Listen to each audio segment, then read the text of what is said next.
My name is Wendy Dixon. I'm 32 years old. 3 weeks ago, my parents stood up at their 40th wedding anniversary dinner and announced to 30 guests, "We're taking the whole family to Hawaii next week for another celebration." Everyone clapped. My sister squealed with excitement. I smiled, already imagining palm trees and ocean breezes. My first real vacation in years, then I made the mistake of asking a simple question. "What time is our flight?" My father looked at me like I'd spoken a foreign language. My mother's smile tightened. And in front of every guest in that room, my dad said, "You don't need to know, Wendy, you're not part of this trip. Someone has to stay behind and take care of the kids." 30 pairs of eyes, 30 witnesses to the moment my family told me I wasn't really family at all. But here's what they didn't know: I had a secret. One I'd been building for 3 years, and that night I decided it was finally time to use it. Before I tell you what happened next, please take a moment to like and subscribe, but only if this story resonates with you. Drop a comment telling me where you're watching from and what time it is there. Now, to understand why I walked away from everything I knew, let me take you back to the beginning. The Dixon family lives in a white colonial house in the suburbs of Boston. 4 bedrooms, two-car garage, lawn trimmed to HOA perfection. The kind of house that screams, "We made it," to anyone driving by. My father, Harold Dixon, retired 3 years ago from his position as a branch manager at a regional bank. My mother, Patricia, has never worked a paid job in her life, but she'll tell you she's busier than any CEO, chairing the church women's committee, organizing neighborhood fundraisers, maintaining what she calls our family's reputation. Then there's my sister, Megan. 3 years younger than me, married to Derek Hartley, a corporate attorney at a firm downtown whose name she drops into every conversation. They have 2 kids, 5-year-old Oliver and 3-year-old Sophie, and a brand new Lexus SUV that always gets the prime spot in our parents' driveway. My Honda Civic, the one I've been driving for 10 years, gets parked on the street. "Wendy, move your car," my mother would say whenever I visited. "Derek's bringing the Lexus, and guests notice what's in the driveway first." I never questioned it. I just moved my car. That's the thing about being the invisible one in your family. You stop noticing all the small ways they've already decided you don't matter. The nicer parking spot, the better seat at the table. The way your mother introduces your sister by her husband's job title while you're just Wendy, she helps out. I work as a part-time accountant, mostly remote clients, flexible hours, modest income. Nothing impressive by Dixon family standards, but I never told them about the other thing I do. The thing I started 3 years ago after my life fell apart in a different way. I never told them I'd learned to see what helping out looks like. Let me paint you a picture of what helping out looks like in the Dixon family. Thanksgiving, I arrive at 6 a.m. to start the turkey. I set the table with my mother's Wedgwood china, the set I'm not allowed to use, only to wash. I arrange the flowers, polish the silver, coordinate the timing of 7 side dishes. Megan arrives at noon in a cashmere sweater, kisses everyone hello, and sits down to be served. Christmas, same routine, plus wrapping all the presents my mother bought because her arthritis is acting up. Funny how her arthritis never stops her from playing bridge 3 times a week. Birthday parties for my niece and nephew. I'm the entertainment coordinator, the cleanup crew, and the backup babysitter all in one. Last year, I spent 8 hours running Oliver's dinosaur-themed party while Megan got a manicure because she needed a break. The one time I asked if maybe, just maybe, I could skip a family event because I had a deadline for a client, my mother's voice went cold. "Family comes first, Wendy. We all make sacrifices. Except I'm the only one who ever seems to make them." The breaking point comes in small moments, like the year I got my Christmas gift, a kitchen apron that said "World's Best Aunt" in glittery letters.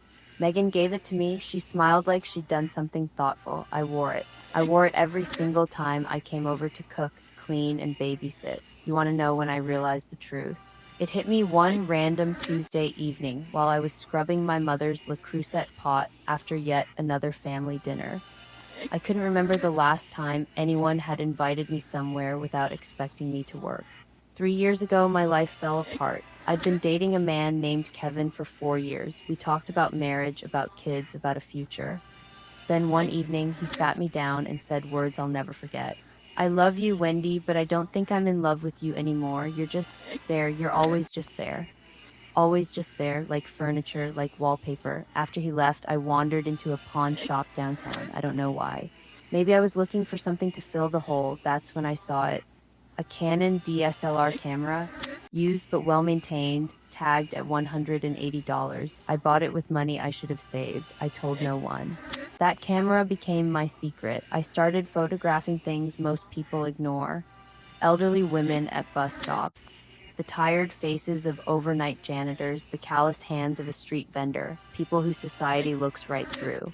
The same way my family looks right through me. I called the series Invisible Women. I created an anonymous Instagram account. No face, no real name, just the photos. Over 3 years, I gathered 12,000 followers. People who saw what I saw, people who understood. I kept the camera wrapped in an old cashmere scarf at the back of my closet. It was the only thing I ever kept for myself. 3 weeks before my parents' anniversary party, I got an email that I almost deleted as spam.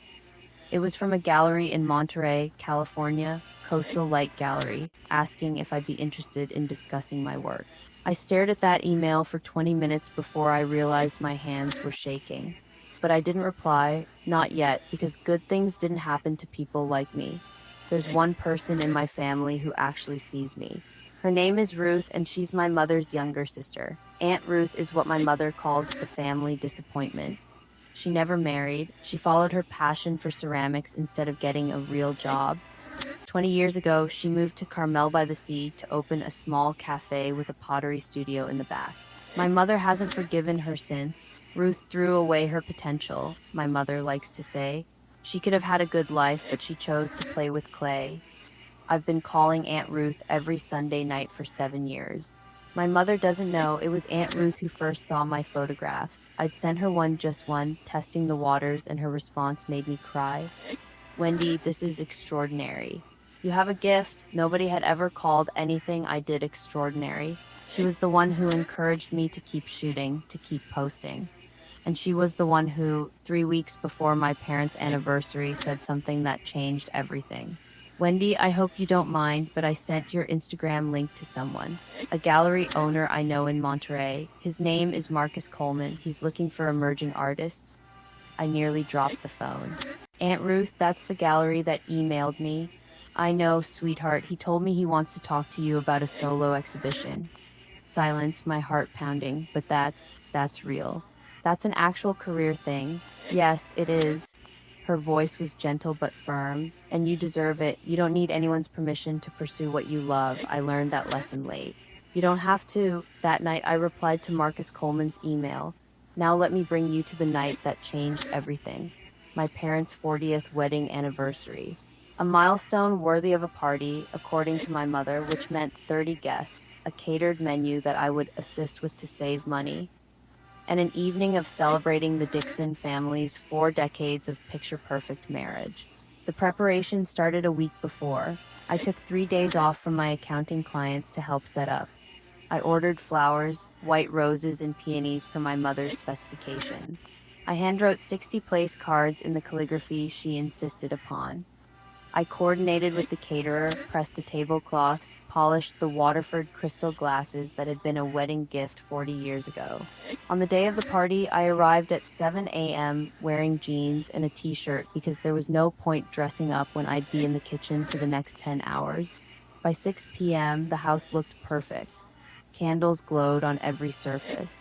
The dining table stretched across the living room, set for 30 with my mother's finest china. I changed into a simple black dress, nothing fancy, nothing that would draw attention. Wendy, my mother's voice caught me in the hallway. She looked me up and down, frowning. Is that what you're wearing? It's black. I thought it was appropriate. It's fine, I suppose. Just stay in the background. Today is about your father and me. I nodded. I always nodded. Guests began arriving at 7 p.m. The men in sport coats, the women in cocktail dresses. Old colleagues, church friends, neighbors whose lawns were as immaculate as ours. 30 people who thought they knew the Dixon family. None of them knew me at all. Megan arrived at 7:15, perfectly timed for maximum impact. She swept through the front door in a red wrap dress, Diane von Furstenberg, she announced to anyone who asked, with Derek behind her in a charcoal suit and their 2 children dressed like catalog models. My mother rushed to embrace her, exclaiming over how beautiful she looked, how handsome Derek was, how precious the grandchildren were. I watched from the kitchen doorway holding a tray of bruschetta. Everyone, you remember my daughter Megan and her husband Derek? My mother announced to the room. Derek's a partner at Whitmore and Associates. They just made him partner last year. We're so proud. Applause, smiles, congratulations. My mother never mentioned that I was the one who'd done Derek's taxes for 3 years, free of charge, naturally. I circulated with appetizers, refilled wine glasses, answered questions from guests who didn't recognize me.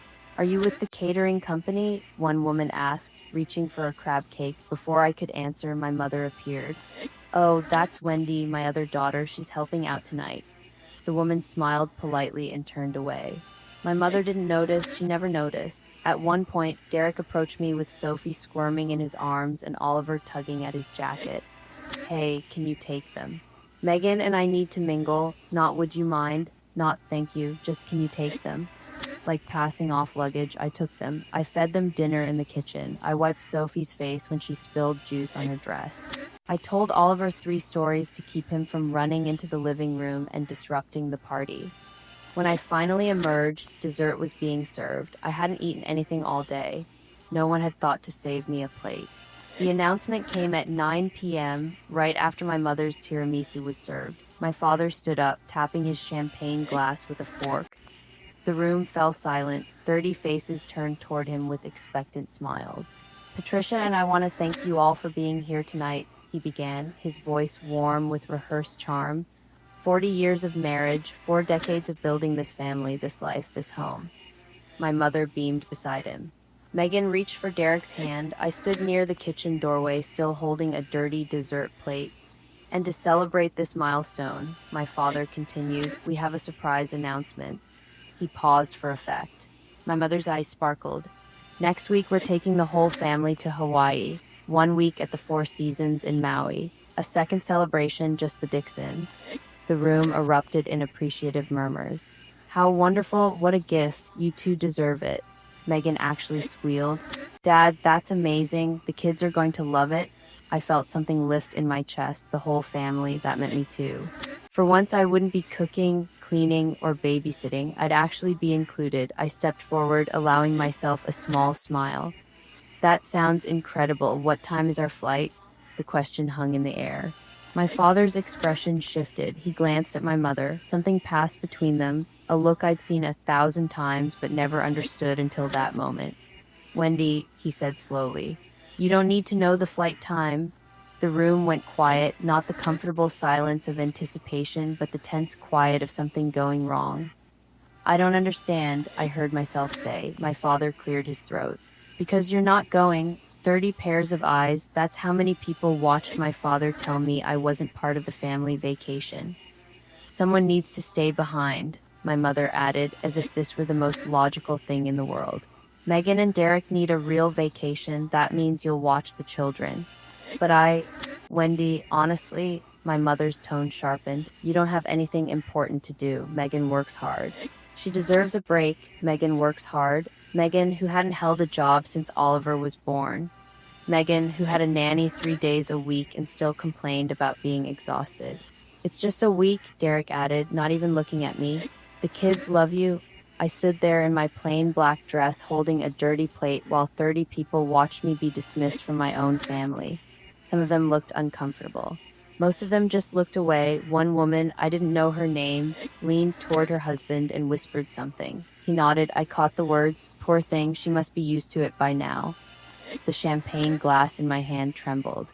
I set down the plate, set down the glass, because I didn't trust myself not to drop them.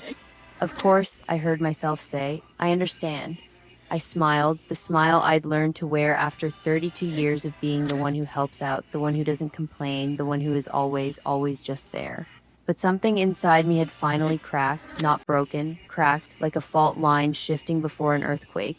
I excused myself to the kitchen. I leaned against the counter and closed my eyes. And for the first time in my life, I started making a different kind of plan. It was almost midnight when I found the emails.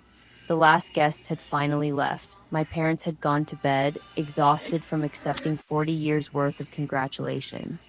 I was alone in the living room folding tablecloths when I realized I needed to send a file to a client whose deadline I'd pushed back for this party. My laptop was at home. My mother's was on the kitchen counter. She won't mind, I told myself. She'd borrowed my things 1,000 times without asking. I opened the laptop. Safari was already running, and there it was. My mother's Gmail still logged in. I should have clicked away immediately. I should have minded my own business, but I saw my name in the subject line of a recent thread. Ray, Hawaii arrangements, Wendy situation. My finger hovered over the trackpad. I knew I shouldn't. I knew whatever I found would hurt. I clicked anyway. The thread was between my mother and Megan, starting a week before the party. From Patricia Dixon to Megan Hartley, keep Wendy here to watch the kids. She doesn't have anything important to do anyway. Derek was right. It's like having free help. She should be grateful we give her something to do. And Megan's reply, totally agree, Mom. She'll probably feel useful for once. It's kind of sad, honestly, but at least it works out for us. I read those words 3 times to make sure I understood them. Free help, she should be grateful, kind of sad. I took screenshots, I emailed them to myself. I deleted my email from the sent folder and cleared the browser history. Then I sat in my mother's dark kitchen in the house where I'd grown up and finally let myself understand exactly what I was to them. I drove home at 1 a.m. through empty streets. My apartment was small, a one-bedroom in a building that hadn't been updated since the 90s. Beige carpet, white walls, furniture I'd bought secondhand. My mother had called it depressing the one time she visited, but it was mine, the only space where I could breathe. I sat in the darkness for a long time, staring at my phone. The email from Marcus Coleman glowed on the screen, the one I'd answered but never followed up on. We'd exchanged a few messages about a potential meeting. He wanted to see my full portfolio in person. He was excited about the series. I could go. I could actually go. I picked up my phone and called the only person who would understand. Aunt Ruth answered on the second ring, even though it was past midnight. Wendy, what's wrong? I told her everything. The announcement, the humiliation, the emails. My voice cracked exactly once when I read aloud the words free help. When I finished, there was silence on the line. Then Aunt Ruth said something I'll never forget. Wendy, I have a spare room above the cafe. I need help with the morning shift anyway. And that gallery, it's 20 minutes from my place. Aunt Ruth, I can't just... Yes, you can. You can leave, you can choose yourself for once. The only person stopping you is you. I hung up at 2 a.m. By 6 a.m., I'd started packing. 3 suitcases, my camera equipment, my laptop.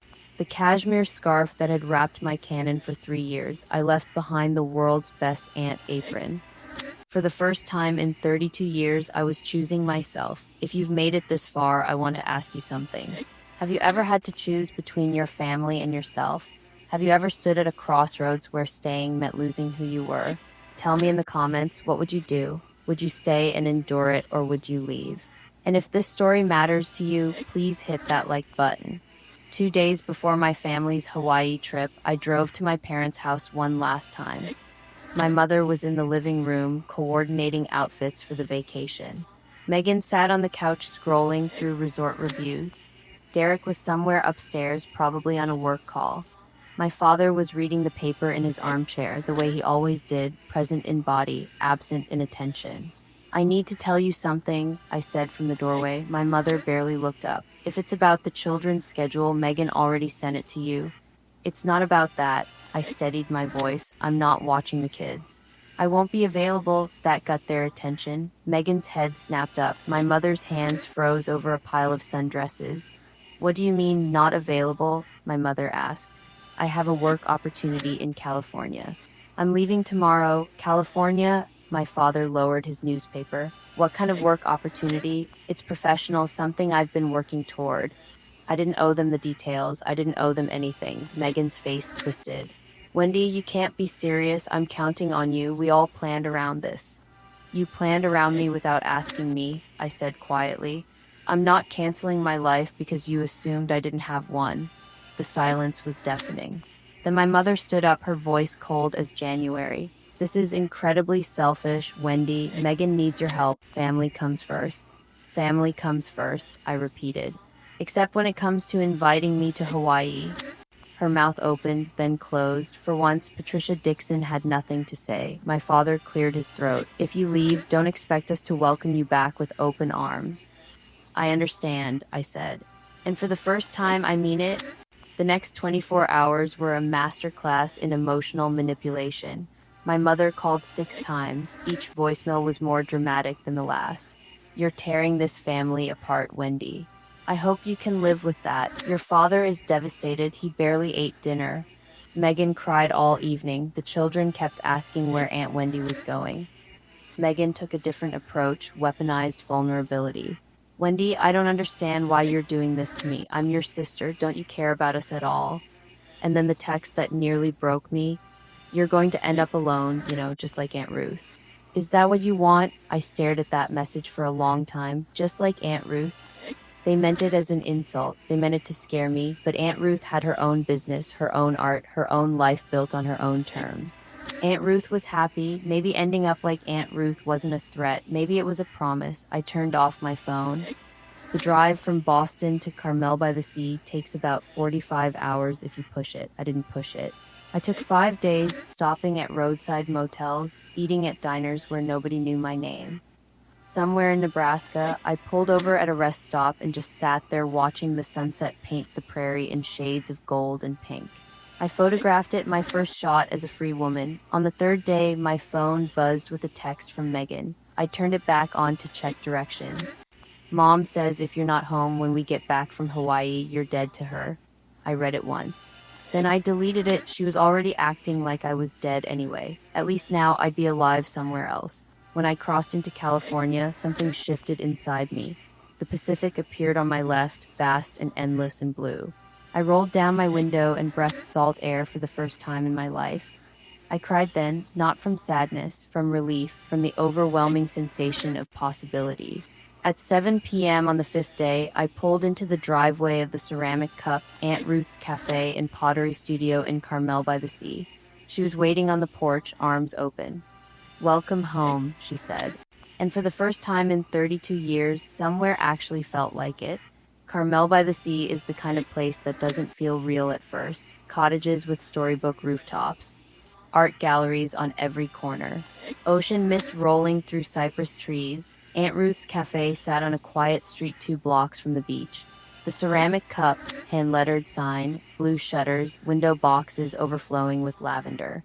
My room was upstairs, small but bright, a bed with a white quilt, a desk by the window, and a view of the Pacific that made my chest ache with something I couldn't name. You'll work the morning shift, Aunt Ruth explained over dinner that first night. 6 to noon, after that your time is yours. I don't know how to thank you for this. She waved her hand. Don't thank me, just build something, that's payment enough. The next morning, I woke before dawn, watched the sun rise over the Pacific from my window, and opened the Ceramic Cup by 6 a.m. Morning shift until noon, pouring coffee, chatting with regulars, learning the names of locals who now recognized me as Ruth's niece, the photographer. By noon, I'd made $37 in tips. I'd smiled more than I had in months. And at 2 p.m., I had an appointment at Coastal Light Gallery. Marcus Coleman looked nothing like I expected. I'd imagined someone intimidating, slick back hair, designer suit, the kind of gallery owner who made artists feel small. Instead, the man who greeted me was tall and weathered with silver hair and kind eyes. He wore a linen shirt, sleeves rolled up, and smiled like we were already friends. Wendy Dixon, he said, shaking my hand. Ruth has told me a lot about you. But the work speaks for itself. He led me through the gallery, white walls, natural light, photographs and paintings displayed with careful precision. This was a serious place, a place where art mattered. I've looked through your Instagram extensively, Marcus continued. The Invisible Women series is extraordinary. There's a truth in those images that most photographers spend decades trying to capture. I didn't know what to say. I'd never heard anyone describe my work that way. This one. He stopped in front of a large monitor displaying my portfolio. On screen was a photograph I'd taken 2 years ago, an elderly woman waiting alone at a bus stop. Her face a map of lines and quiet dignity. This is the one that made me reach out. There's something in her eyes, patience maybe, or resignation. It's heartbreaking. She was waiting for a bus that came late, I said quietly. She'd been standing there for 40 minutes. Nobody stopped to offer help. Marcus nodded slowly. You see people, Wendy, really see them. That's a gift. He turned to face me, and his next words landed like a key turning in a lock. I'd like to offer you a solo exhibition. 15 pieces, opening in 6 weeks, will cover printing, framing, and marketing. You keep 60% of all sales. I signed the contract on a Tuesday afternoon, sitting at Marcus's desk with sunlight streaming through the gallery windows. The document was simple: 15 photographs, opening night scheduled for late August. Coastal Light Gallery would handle production costs, printing, framing, installation, marketing materials. I would receive 60% of all sales revenue, with the gallery retaining 40% as commission. Standard terms, Marcus assured me. Fair terms, but as I read through the pages, my hands started to shake. Take your time, Marcus said gently. This is a big step. It wasn't the business terms that overwhelmed me. It was seeing my name printed in official type. Artist Wendy Dixon. A legal document recognizing that my work had value, that I had value. I thought about all the times I'd done my family's taxes without credit, all the parties I'd organized without thanks.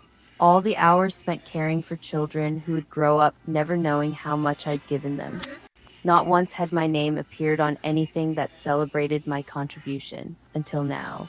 The exhibition title, Marcus said, pointing to a line near the bottom.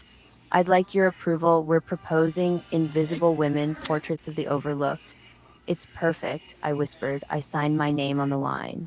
Marcus countersigned as witness. When it was done, Marcus handed me my copy. Congratulations, Wendy, you're officially a represented artist. I walked out of that gallery holding the contract against my chest. Physical proof that I wasn't nothing, that I'd never been nothing. 6 weeks later, I stood in the center of Coastal Light Gallery and couldn't quite believe it was real. 15 of my photographs hung on the walls, each one printed large and framed in simple black. The gallery glowed with soft light. A string quartet played in the corner, Marcus's idea. A bartender in a crisp white shirt poured champagne. 50 guests moved through the space, local artists I'd met through Aunt Ruth. Collectors Marcus had invited, a journalist from Carmel magazine, already taking notes.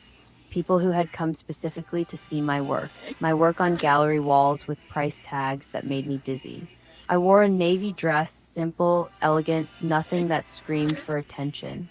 My hair was down for once. I'd even put on lipstick, something I rarely did. Aunt Ruth appeared at my side, pressing a glass of champagne into my hand. How do you feel? Terrified, I admitted. What if nobody buys anything? Someone already has.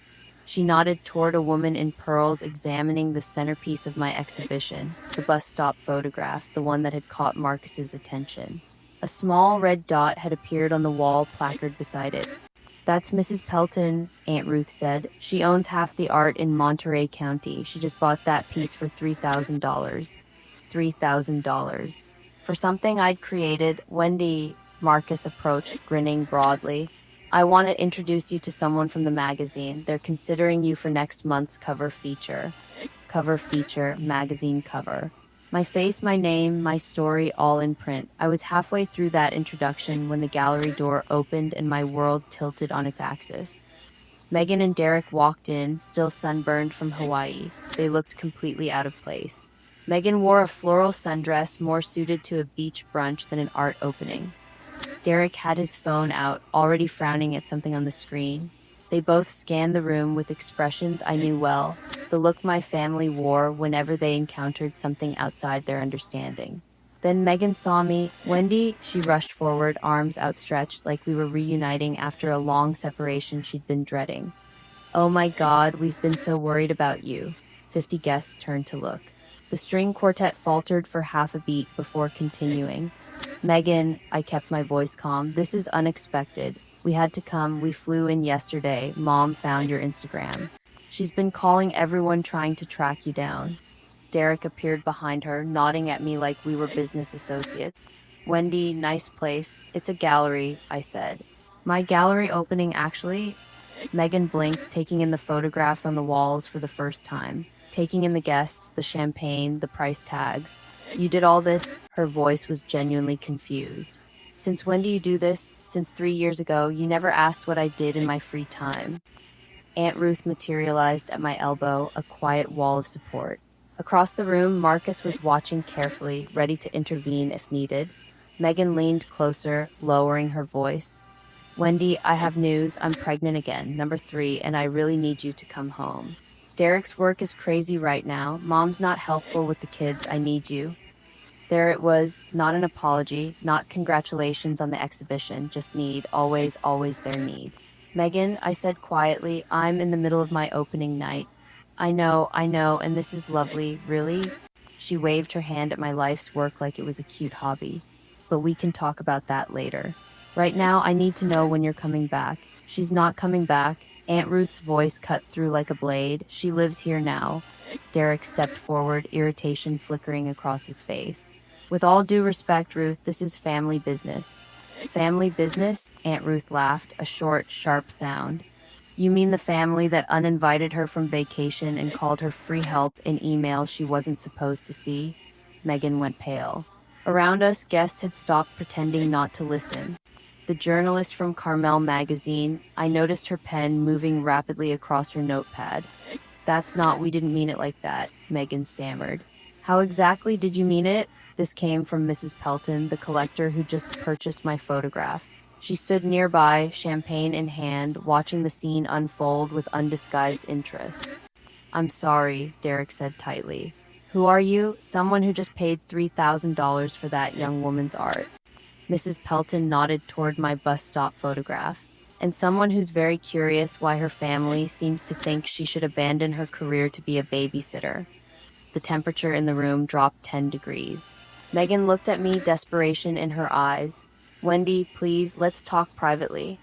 Let me pause here for a second. If your family showed up at the most important night of your life, not to celebrate, but to drag you back to a life where you didn't exist, what would you say? Tell me in the comments. I really want to know. And if you want to hear what happened next, make sure you're subscribed. I didn't retreat to a corner. For 32 years, I had made myself small. I had whispered, accommodated, disappeared. Not tonight. I stepped forward into the center of my own exhibition and spoke clearly enough for everyone to hear. Megan, I understand that you're pregnant. Congratulations, genuinely. But I won't be coming back to Boston to be your childcare. Wendy, I'm not finished. My voice didn't waver. You can hire a nanny. You can hire two. Derek makes enough at Whitmore and Associates, and you've never had trouble spending money before. What you can't do is hire me because I was never paid. Megan's mouth opened, then closed. Around us, I could feel the gallery guests leaning in. This isn't a hobby, I continued, gesturing to the walls. This is my work. I've been building this for 3 years while everyone in our family assumed I had nothing important to do. I pointed to the photograph Mrs. Pelton had purchased. That piece just sold for $3,000. Tonight, I've sold 4 pieces totaling $8,000. My work has value, I have value, and I will not throw that away to go back to being free help. Silence, absolute silence. Derek coughed uncomfortably. Megan's eyes were filling with tears, real ones this time, I thought, not the performative kind. Then Marcus started to clap. Aunt Ruth joined him. Mrs. Pelton raised her champagne glass in a silent toast. One by one, the other guests followed. Applause rippled through the gallery, not for my photographs, for me. For the moment, I finally stood up and said enough. I didn't smile triumphantly. I didn't gloat. I simply looked at my sister and said, I hope your pregnancy goes well. I truly do. Then I turned and walked away. The gallery door opened again 20 minutes later. I was in the middle of a conversation with the Carmel magazine journalist when I saw them. My parents, standing in the entrance like they'd materialized from a nightmare. My mother wore her Burberry trench coat, the one she saved for important occasions. My father stood behind her in a blazer, looking uncomfortable and out of place. They scanned the room until their eyes found me. Patricia Dixon walked through my gallery like she owned it. Wendy, her voice carried the same tone she'd used when I was 8 and had tracked mud onto her clean floors. We need to talk. The journalist raised an eyebrow. I excused myself and moved to intercept my parents before they could cause more of a scene. You came all this way, I said evenly. Of course we did. You disappeared. You left your family when we needed you most. My mother's voice trembled with righteous indignation.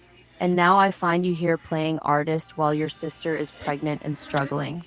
Megan is pregnant and wealthy, I corrected. She's not struggling, she's inconvenienced. Don't be cruel, Wendy, this isn't you. You're right, it isn't the me you wanted, the me that you could count on to do whatever you asked, but that Wendy was never seen, she was just used. My father cleared his throat. Wendy, your mother is trying to say, I know what she's trying to say, Dad. I've heard it my whole life. Family comes first, make sacrifices, don't be selfish. I met his eyes, but I wasn't part of the family trip to Hawaii. Remember, so which is it? Am I family or aren't I? Neither of them had an answer. My mother recovered first. Hawaii was one trip, she said dismissively. You're blowing this out of proportion. Someone had to stay with the children. Someone, I repeated. Why me? Why always me? Because you have the time, you don't have a husband, you don't have children of your own. What else would you be doing? I'd wondered if I would ever use those screenshots. Part of me had hoped I'd never have to, but standing there in my gallery, surrounded by my work and my witnesses, I realized that some truths need to be spoken aloud. I pulled out my phone. Let me read you something, I said, my voice steady. This is an email you sent to Megan before the anniversary party. My mother's face went white. Keep Wendy here to watch the kids. She doesn't have anything important to do anyway. It's like having free help. She should be grateful we give her something to do. The gallery had gone silent again. I could feel every eye on us. And Megan replied, I continued, she'll probably feel useful for once. It's kind of sad. Megan, standing a few feet away, looked like she wanted the floor to swallow her. Wendy, my father started. Where did you? It doesn't matter where I found it. What matters is that you wrote it. I lowered my phone. I'm not reading this to embarrass anyone. I'm reading it so you understand why I left. You didn't see me as family. You saw me as staff, and staff has the right to quit. My mother's mouth opened, closed, opened again. For the first time in my life, Patricia Dixon was speechless. It was Derek who broke first. This is ridiculous, he snapped. Wendy, you're making a scene over nothing. So your family asked you to babysit. Big deal. That's what families do. Not everyone gets to run off and pretend to be an artist. Pretend? Mrs. Pelton's voice cut through the room like ice. I just spent $3,000 on her work. I don't pay that kind of money for pretend. Derek turned, his corporate composure cracking. With respect, ma'am, you don't know this family. This is between us. Actually, I know exactly what I need to know. Mrs. Pelton set down her champagne glass. I know that young woman has spent years photographing people society overlooks. And I know her own family treated her exactly the same way. A murmur rippled through the gallery. Guests were openly staring now. The kind of attention my mother had always craved, but not like this, never like this. My mother tried to salvage the situation. This is a misunderstanding, family jokes being taken out of context. A joke, another voice, a woman in her 60s with silver hair and a kind face. I'd sold her a photograph earlier that evening. Telling your daughter she has nothing important to do, calling her free help, what's funny about that? More murmurs, more judgment. The social capital my mother had spent decades accumulating was evaporating in real time. I think, Aunt Ruth said gently, it might be time for you to leave. My mother's face flushed scarlet. My father took her arm. Megan was crying now, real, humiliated tears. Derek stood frozen, finally understanding that his courtroom tactics meant nothing here. Wendy, my mother said, her voice shaking, you'll regret this. No, I said quietly. I really won't. By the time the gallery closed that night, I had sold 8 of 15 photographs, 8 pieces, $14,000 in total sales. $8,400 would go to me, 60%, just like the contract promised. Marcus handed me the printout of the evening's transactions as the last guest filtered out. Not bad for an opening night, he said, especially one with unexpected family drama. I stared at the numbers. $8,400, more than I'd made in 3 months of part-time accounting work. Mrs. Pelton wants to commission a piece, Marcus continued. She has a vacation home in Big Sur. Wants you to photograph the coastline. A commission. Private collectors often work that way. She liked your eye. She wants to see what you do with her landscape. He handed me a business card, her assistant's contact. Call them next week, the magazine journalist added. I have enough material for a feature. We're considering you for next month's cover. Cover of an actual magazine with my name and my face and my story. I set the check on my desk that night, the first check I'd ever received for my art, and photographed it, not to post anywhere, just to remember. Payable to Wendy Dixon, $8,400 proof. Physical proof that I wasn't nothing, that I'd never been nothing at all. 2 months later, my new life had a rhythm. I woke at 5 a.m., watched the sun rise over the Pacific from my window, and opened the ceramic cup by 6 a.m. Morning shift until noon, pouring coffee, chatting with regulars, learning the names of locals who now recognized me as Ruth's niece, the photographer. Afternoons belonged to my work.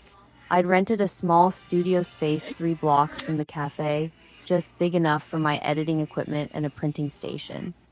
The gallery exhibition had closed, but Marcus had already scheduled another show for spring. This time, a series called Boundaries, photographs of edges, thresholds, the spaces between belonging and being alone. It felt right. The magazine article came out in October. My face on the cover of Carmel magazine next to the headline, "The Artist Who Learned to See Herself." The article told my story, edited, of course, with names changed to protect the innocent and the guilty alike. But the truth was there, the invisibility, the breaking point, the choice. People reached out. Women who'd been the family helper, the reliable one, the one everyone forgot to thank. Their messages filled my inbox like a chorus of recognition. I thought I was the only one. "You gave me permission to leave. Thank you for showing me it's possible." My family reached out too, eventually. Megan texted after the baby was born, a girl named Charlotte. She sent a photo. I sent congratulations and a gift card, nothing more. My mother called once. I didn't answer. She left a voicemail asking if I'd gotten this out of my system yet. I deleted it, but my father surprised me. His email arrived on a Tuesday evening, 3 sentences long. "Wendy, I saw the magazine. I'm proud of you." That one I kept. Today I'm sitting in my studio looking out at the Pacific. The Canon camera I bought from that pawn shop still sits on my shelf, older now, battered but still working.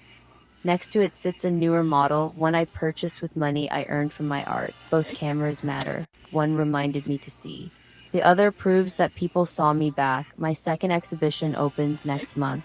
Boundaries, 15 new photographs, each one exploring the edges of connection, where family ends and self begins, where obligation crosses into exploitation, where love becomes something else entirely.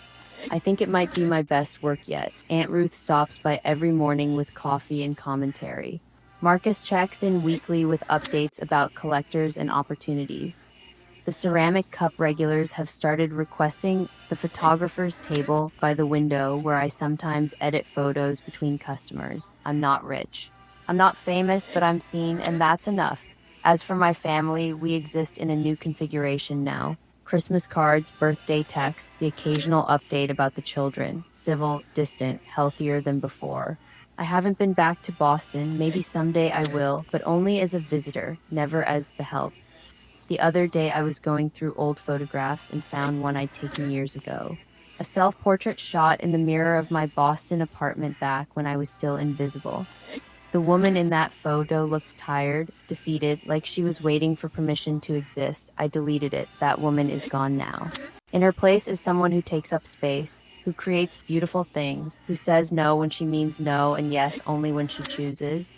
Someone who finally let herself be seen. That's the real story, not revenge, not triumph.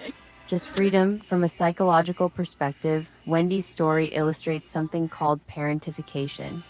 When a child, often the eldest, takes on adult responsibilities without recognition or reciprocity.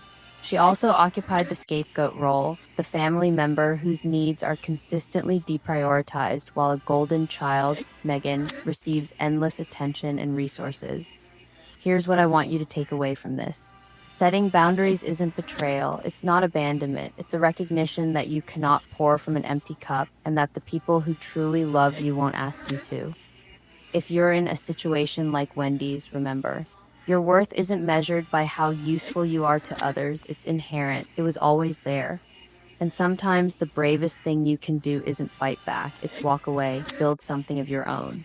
Let your life speak louder than any argument ever could. You deserve that. We all do.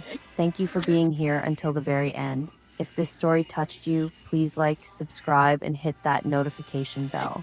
I want to hear from you. Have you ever had to set boundaries with your own family? Share your experience in the comments. I read every single one. Until next time, remember, you deserve to be chosen.